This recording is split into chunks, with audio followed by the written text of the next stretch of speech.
시작된 거죠 지금? 네네네. 우리 불러왔어요.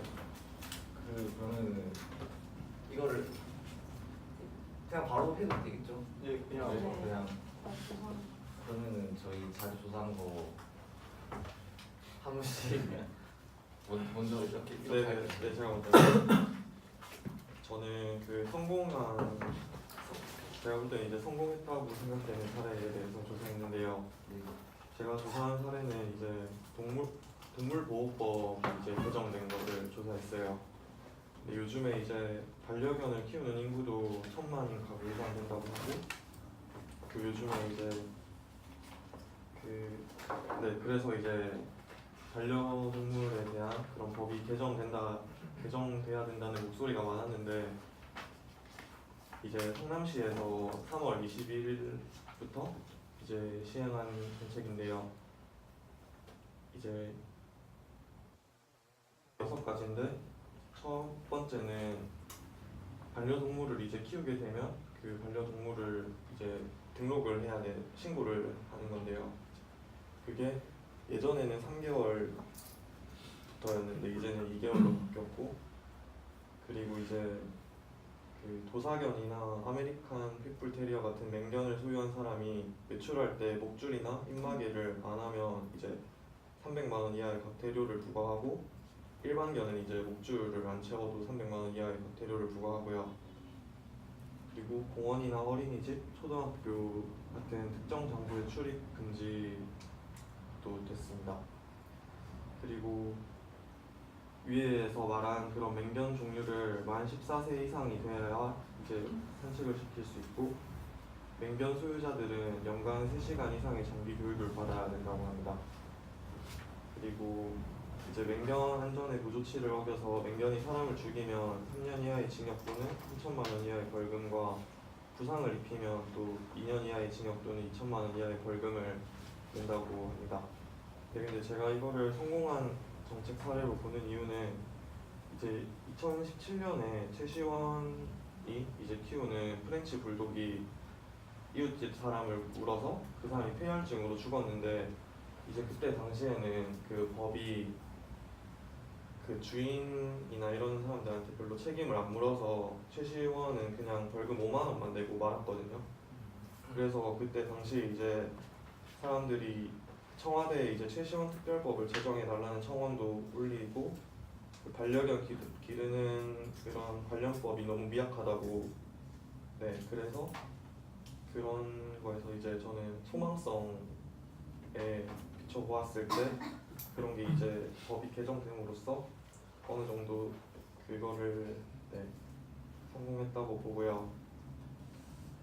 네, 그리고 그 되게 이제 민주적인 절차라고 생각되는 게, 이제 반려견을 키우는 사람들한테 이 법에 대해서 그 잘못하면 그 반려견을 학대한다는 오해를 불러일으킬 수도 있는데, 이제 그 반려견을 기존에 키우고 있는 사람들도 이제 개 목줄을 채우는 것은 이제 기본적인 다른 사람에 대한 에티켓이라고 생각한다고. 그래서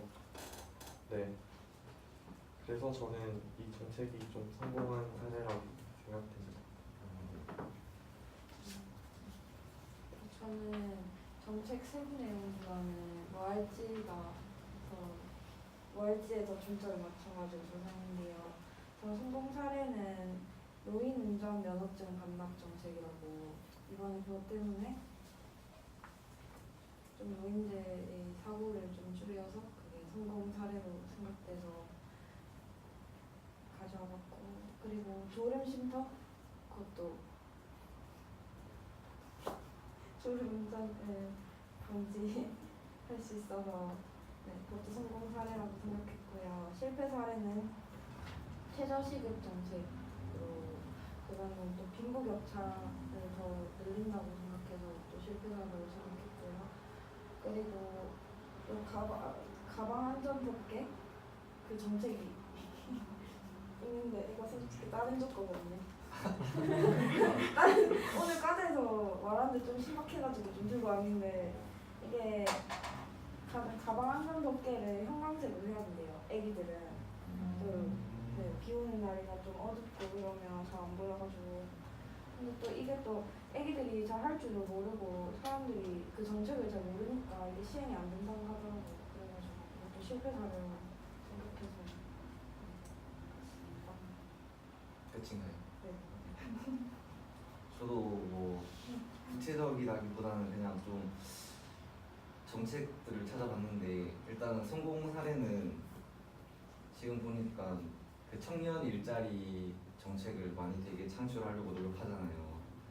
근데 그 중에서도 보니까 경기도 광명시에서 그 지속 가능한 맞춤형 일자리 창출이라고 해서 청년들을 위한 맞춤형 일자리를 지금 정책을 실시했는데 이게 조금 잘 돼가지고 그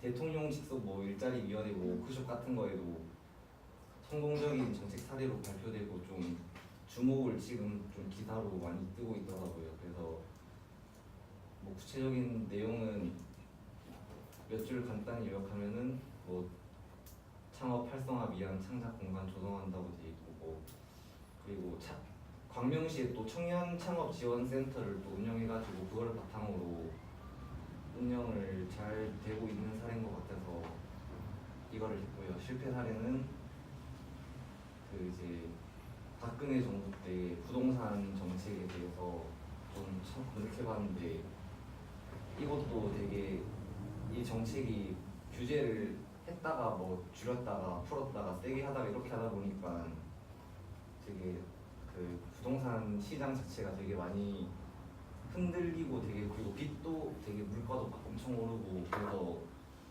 되게 막 안 좋은 점이 많다고 좀 기사에 많이 떴어요. 그래서 뭐 구체적인 내용은 이것도 몇 줄 간단히 얘기하면은 원래 박근혜 정부 부동산 핵심 내용이 주택 매매 활성화를 통한 부동산 경기 부양인데 이게 이제 매매 거래량이 점점 오히려 감소를 했어요. 전세난이 더 심해져가지고 네, 그래서 이제 이 정책을 찾았습니다. 네, 끝입니다. 저는 저번에 발표했던 거 으뜸 택시 좀 괜찮은 것 같아서 다시 한번 좀 자세하게 조사해봤는데 이게 2014년 11월에 완주군에서 시행된 거예요. 이게 이 정책 시내버스랑 승강장의 거리가 500m 이상인 산간, 오지, 벽지 마을, 대중교통이 잘 운행되지 않는 마을 위주로 신청해가지고 시행하는 정책인데 이게 500원만 지급을 하며 읍내까지 운행해주는 교통복지 정책으로 보고 있어요. 이 경우에는 이게 살짝 완죽은 지역적 특성상으로 이 노인분들이 좀 많이 사는데 시내버스가 좀 잘 안 다니잖아요. 그래서 이게 공공 택시를 정책을 활용해서 교통 약자들 복지해주는 그런 위주로 내용을 좀 정책을 했고요. 이거는 솔직히 뭐 노인분들 택시 태워준다고 뭐 산업이 활발하게 일어나가지고 뭐 효과적으로 볼 수 있는 것도 아니고 해가지고 대응성이랑 형평성 좀 위주로 좀 기준을 적용해봤는데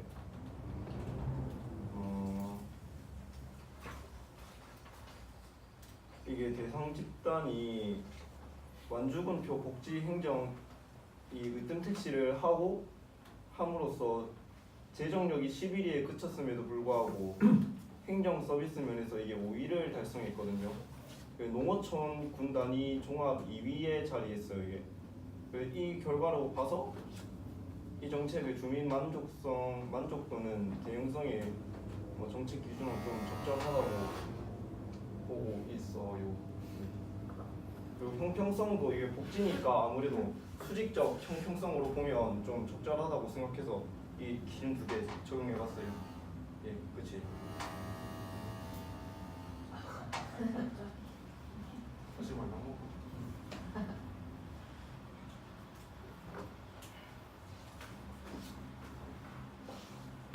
저는 실패 사례는 그 너무 유명해서 그냥 4대강 사업 그거를 생각한 것 같아요. 성공 사례로는 국민 참여 재판 제도를 생각해봤는데 이게 뭔가 국민 참여 재판이 2008년에 처음 시행됐거든요. 시행되면서 시행되고 나서 이제 좀 자잘한 민사 재판이나 이런 것들은 이제 그거는 2012년부터로 알고 있는데 그때부터 이제 했고 그 전에 이제 형사 재판만 했었거든요.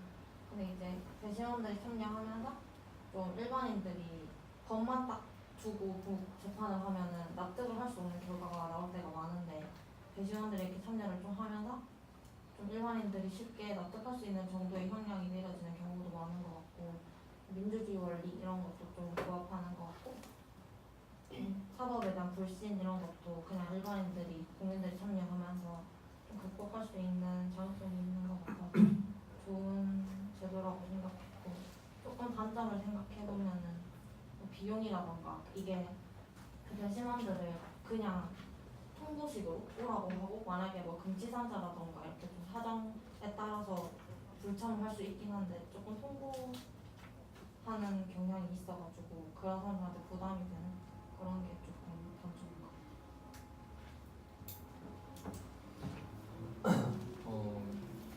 저는 이번에 성공 사례에 대해서 조사를 해보았는데 그중에서 이제 현대차원사업에 대해서 조사를 했습니다. 그런데 이제 제가 현대차원 사업에 대해 조사를 했을 때 이명박 대통령께서 이제 서울시장이실 때 이제 그때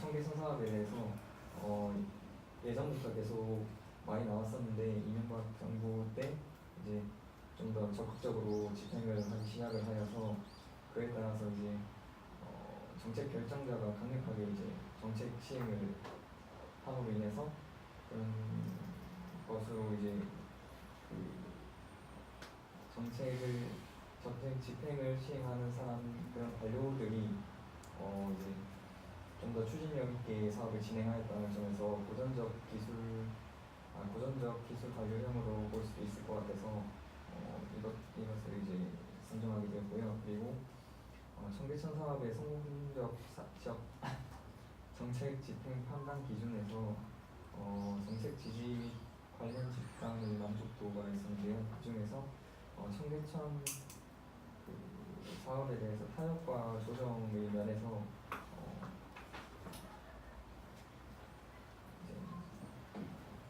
청계천 복원을 진행하는 것에 있어서 강력하게 그냥 상인들의 의견을 무시하고 그냥 강제적으로 진행하는 것이 아니라 그런 끊임없는 이야기와 회의 및 회의를 통해서 그 반대하는 집단들의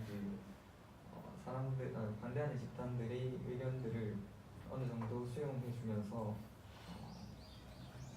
최대한 찬성적으로 이끌려고 노력했다는 점에서 저는 타협과 조정, 그러니까 정책 지지 및 관련 집단의 만족도 부분에서 어느 정도 성공을 했다라고 생각합니다. 그리고 정책 수혜 집단의 요구 대응성이 있어서 몇 가지 이제 설문조사를 알아보았는데요.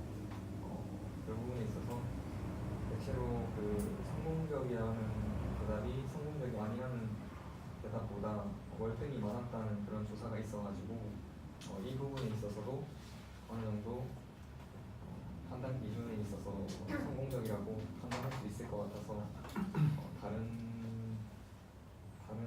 이제 정책보다는 이 정책에 더 관심을 갖게 되어 저는 이 정도 조사를 하게 되었습니다. 네.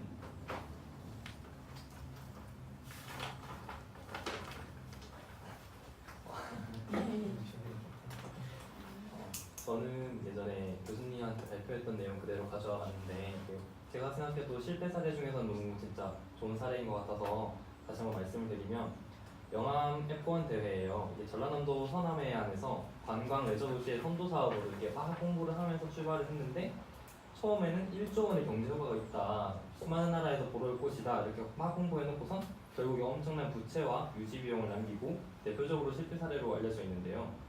이렇게 F1 대회가 실패한 근본적 원인은 우선 전라남도 지사, 즉 정책 결정 과정이 객관적이지 못하고 우선 폐쇄적이었고, 그리고 전라남도 지사의 강력한 의지가 지나치게 작용하여서 폭넓은 공론화 과정이 이루어지지 못했고 도민의 공감대 형성 또한 형성되지 못하였기 때문에 정책 형성자의 자질 부족이라는 원인에 의해서 실패한 것으로 보고 있습니다. 그리고 F1 대회가 상업적인 성격이 매우 크잖아요. 여러 나라에서 벌어오고 뭐 주변 상권들도 활성화될 수 있는 좋은 계기인데 이러한 큰 대회에서 성격에 어울리지 않게 전라남도가 깊숙하게 개입을 하였고 소수의 전문 집단을 제외하고는 사실상의 참여도 보장받지 못하였기 때문에 이 또한 실패의 요인이라고 보고 있습니다. 그리고 F1 대회 유치 당시 전라남도의 가용 예산이 매우 적었음에도 불구하고 그때 전라남도의 재정 발표가 13.6%로 전국 최하위의 열악한 실정에도 무리하게 F1 대회를 유치했기에 인적 자원 그리고 물적 자원의 충족 또한 되지 못했다고 보고 있습니다. 그리고 무엇보다도 정책 수혜자인 전라남도 도민이 만족도가 매우 낮아요. 그렇기 때문에 요구 대응성이 낮은 것 또한 실패의 원인 중 하나라고 보고 있습니다. 네, 여기까지입니다.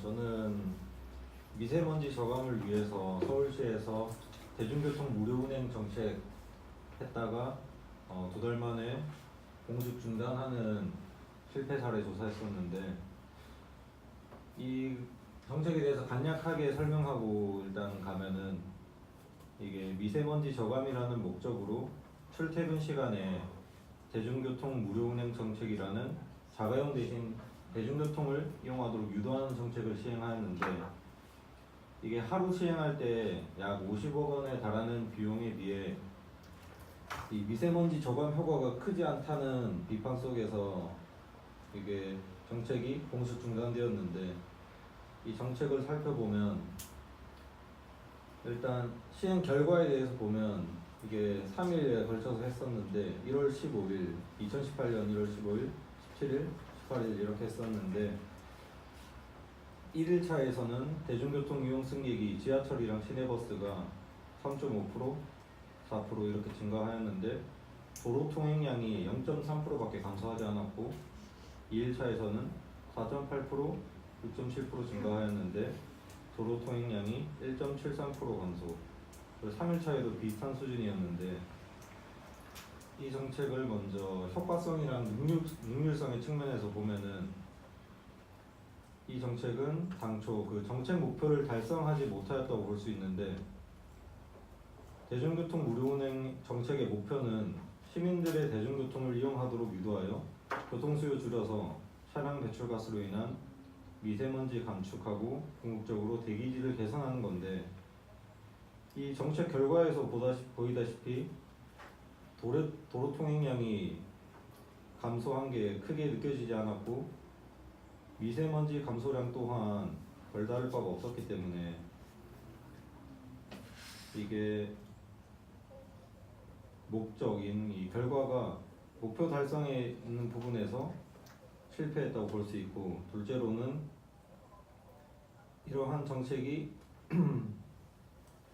수혜를 받는 시민들의 입장에서 미세먼지 감축량이 느껴질 만큼 그렇게 효과적이지 않았다는 점에서 실패하였고 또 셋째 원래는 이게 35억 원으로 예상되었는데 시행 비용이 이게 또 50억 원으로 증가하였고 이로 인해 정책 도입 2달 만에 정책을 철회함으로써 자원의 효율적인 이용이라는 측면에서도 성공적이었다고 평가하기 어려워서 이걸 실패 사례로 조사했는데 이렇게 그냥 효과성이랑 능률성의 측면에서 본 실패 사례뿐만 아니라 여러 가지 이유가 있었는데 이게 보면은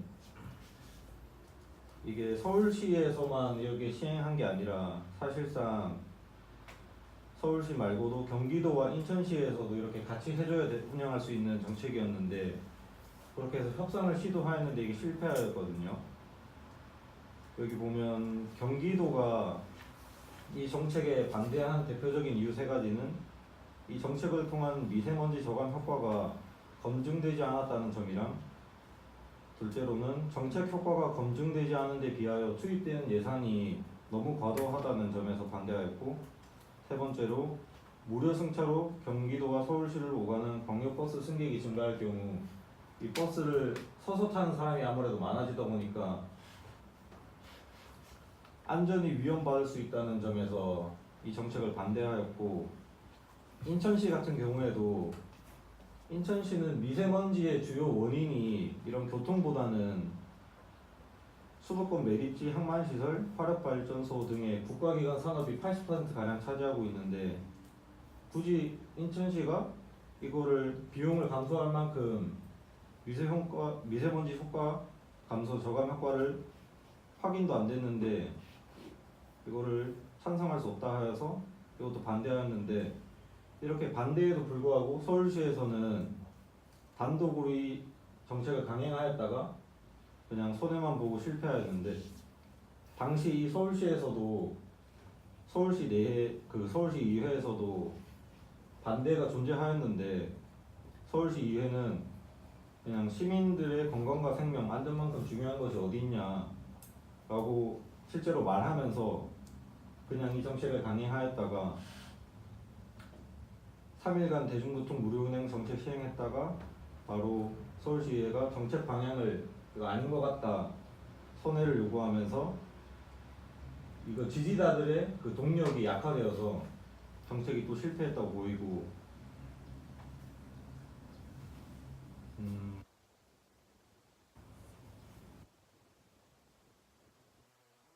종합적으로 봤을 때 이 정책이 실패한 원인은 수도권의 이러한 이게 서울시의 교통이 여러 군데로 다 가니까 다른 지역과도 협상이 필요하잖아요. 근데 이런 수도권의 광역교통체계 특성을 고려했을 때 서울시가 이 정책을 성공하기 위해서는 인천시랑 아까 말했던 경기도의 협조가 무조건 필수적인데, 이러한 세 지방자치단체 모두 만족할 수 있는 합리적인 대안을 제시하지 못해서 협상에서 실패한 게 이 정책 원인의 실패의 요인이 되지 않았나 그렇게 생각해서 단어로 선정했고, 그리고 시민들의 대중교통 이용량 증가가 낮았잖아요. 여기서 봤을 때 이게 정책을 할 때 SNS 전광판 그리고 교통방송을 통해서 서울시에서 미세먼지의 위험성을 알리고 긴급재난안전문자 발송하도록 하여서 대중교통 무료 운행을 시행한다는 것을 알려주기는 했는데, 이게 단순 홍보에서만 그쳤을 뿐 실질적으로 시민들의 참여를 이끌어내지 못해서 실패했다고 그렇게 찾았습니다. 근데 이거 성공한 게 실패한 게 이렇게 해야 되는 건가, 아니면 그냥 하나만? 그게 그냥 분량 맞춰서 하면 되는 거예요. 성공 여러 개 해도 되고 실패 여러 개 해도 되고. 저번 주는 그냥 네. 그러면 의견이 좀 많이 나왔는데 내일 그럼 이거에 대해서 한번 토론하고 주제 정하고 할까요? 네. 네. 오늘은 여기까지 하고. 네. 수고하셨습니다.